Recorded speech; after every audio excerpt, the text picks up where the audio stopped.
Ninatoa wito kwa viongozi wote wa dini kuendelea kushirikiana na serikali, viongozi wa kijamii na makundi mbalimbali kuendelea kushirikiana na serikali katika kutoa elimu ya umoja na amani, kupinga chuki na migawanyiko na vitendo vyovyote vinavyoweza kuvuruga mshikamano wa kitaifa.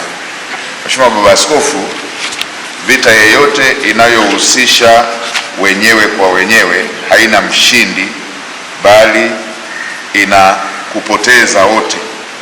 Hivyo hivyo na mgawanyiko ndani ya taifa hauna mshindi, bali una matokeo ya kushindwa wote kama taifa.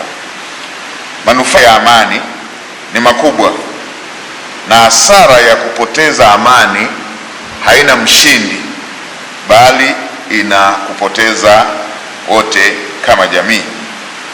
Manufaa ya amani ni makubwa na huleta maendeleo ya kiuchumi, huimarisha ustawi wa jamii na huwezesha kila mwananchi kushiriki kikamilifu katika kujenga taifa.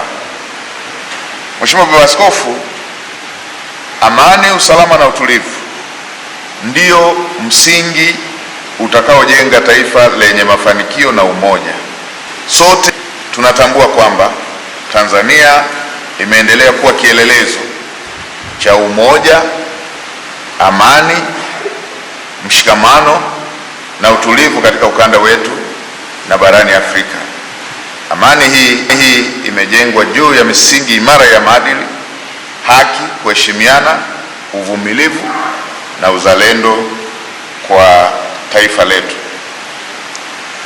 Serikali inaendelea kutekeleza wajibu wake wa kulinda amani na usalama wa nchi pamoja na kuwajenga Watanzania hususan vijana kuthamini dhana ya uzalendo kwa nchi yetu.